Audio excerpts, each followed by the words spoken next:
Okay, so we're going to take a look at some excerpts from historical documents that were used or that the government issued in the creation of residential schools.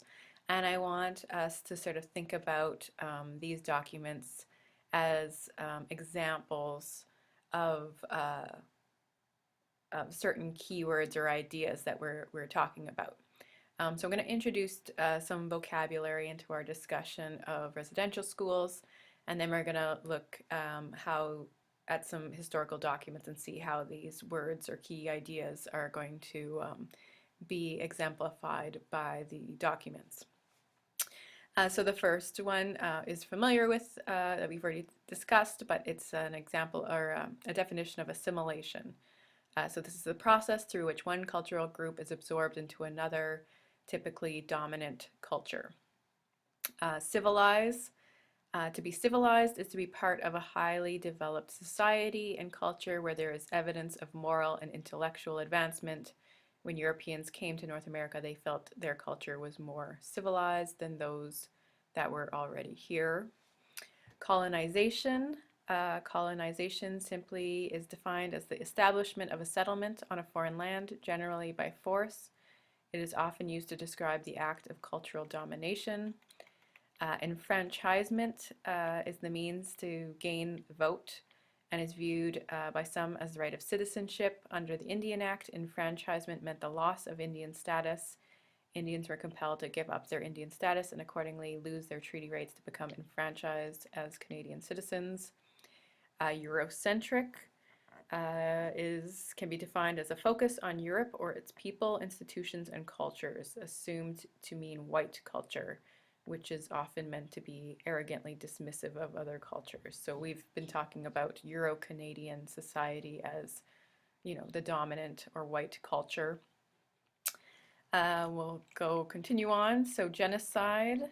Article 2 of the 1948 United Nations Convention of the Prevention and Punishment of the Crime of Genocide defines it as any of the following acts committed with intent to destroy, in part or in whole, a national, ethnical, racial, or religious group.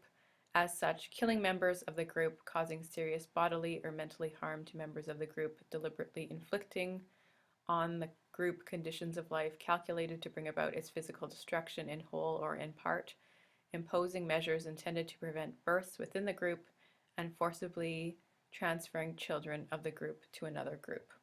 So under that definition of genocide, we can definitely see the residential schools falls within that definition of genocide. Paternalism, a style of government or management or an approach to personal relationships in which the desire to help, advise, and protect mitigate individual choice, freedoms, and personal responsibilities. So if you act paternalistically to somebody else, you're making their decisions for them, you're taking away their freedom to choose and their personal sense of responsibility. You act almost like a parent or somebody, or, react to somebody as if they're not in control of their own life. So they are losing their autonomy and you're in the position of power.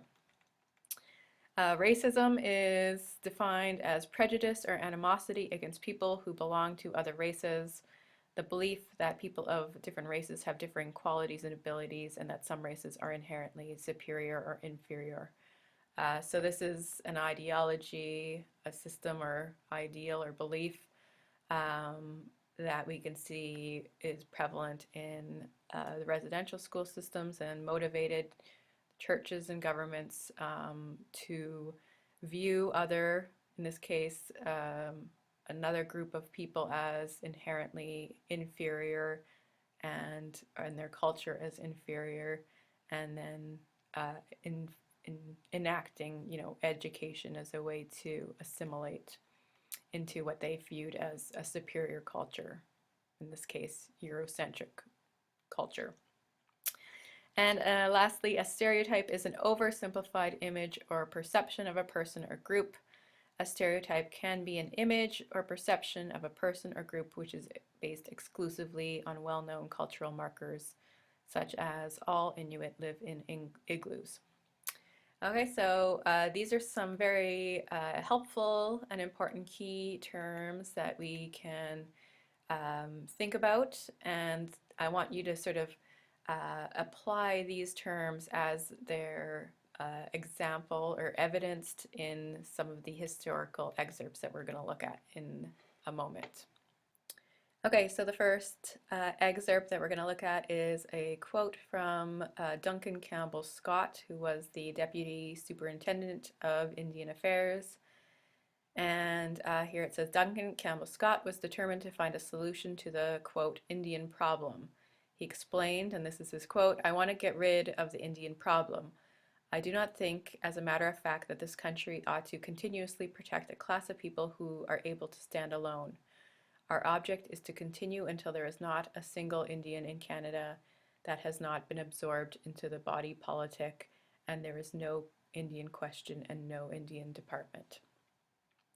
Okay, so if you were going to apply some of those key terms to this quotation, and if we were going to sort of summarize it, I think you could definitely apply the term racism. You could apply assimilation here. Those are, I mean, two ideas that I think really jump out to me when I'm reading this. And you could, add your own thoughts on this quotation as well. But I thought the line where he says or his object or his objective is to continue until there's not a single Indian in Canada that has not been absorbed into the body politic. There he's describing basically the policy of assimilation that we've talked about. The words Indian problem, I think, is also kind of implicitly racist. It's implying that a group of people are a problem that needs to be solved or eradicated. And it sort of gives us insight into Duncan Campbell Scott's mindset, his belief system, his ideology.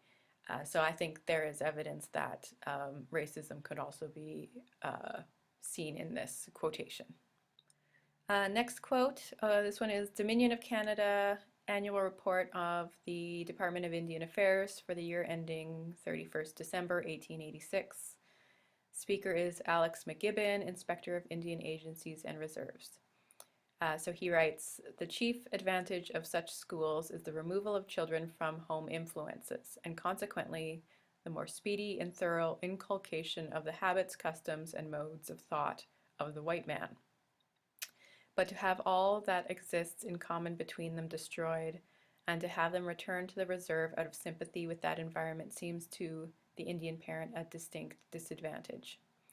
It is, therefore, only as they can be brought to recognize the greater material advantage to their children in other directions, and the necessity of education to enable them to hold their own in the struggle for existence, that their prejudices against education can be overcome, and a desire for its benefits aroused." Okay, so he's talking about the residential schools, and he says the chief advantage of these schools is the removal of children from home influences. So I think he's talking about, the assimilation of children. Again, when he's saying these children are going to be taken away from their home families and inculcated with the habits, customs, and modes of thought of the white man. So that's an example of assimilation. We could also see this as an example of paternalism, because he's sort of making a sweeping statement, deciding what's best for the children. Not allowing families or parents to make those decisions for themselves. And he's saying this is what he believes is best for an entire group of people. So that would be very, a paternalistic approach to a relationship. So yeah, I would definitely say that's part of it as well. And other ones.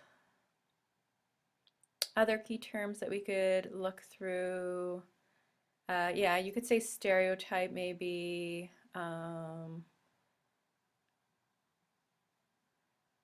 When he's sort of talking about, that there's maybe a greater advantage to, having um, the, or the, either stereotype or racist stereotype when he's talking about, the culture and customs and thoughts of the white man as inherently superior and more of an advantage to the children than their maybe traditional cultures.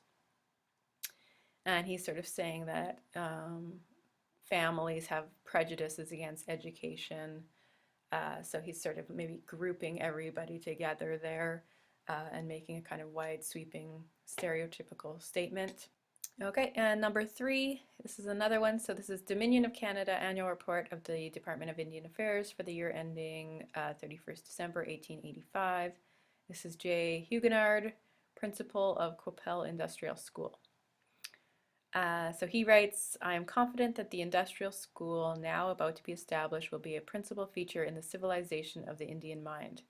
The utility of industrial schools has long been acknowledged by our neighbors across the line in the United States, who have had much to do with the Indian. In that country, as in this, it is found difficult to make day schools or reserves a success, because the influence of home associations is stronger than that of the schools. And so long as a state of things exists, I fear that the inherited aversion to labor can never be successfully met. By the children being separated from their parents and properly and regularly instructed, not only in the rudiments of the English language, but also in trades and agriculture, so that what is taught may not be readily forgotten, I can but assure myself that a great end will be attained for the permanent and lasting benefit of the Indian. Okay, so this one we can unpack the first part. So he says he's talking specifically about this idea, the goal of residential schools as a civilization process. So there's that assumption or stereotype that First Nations people culture are uncivilized and that they need sort of to be Christianized and civilized through education. So I think that's the first part of this paragraph there. He's talking about that idea. And then he's talking about separating the children from their families as a way to overcome their aversion to labor.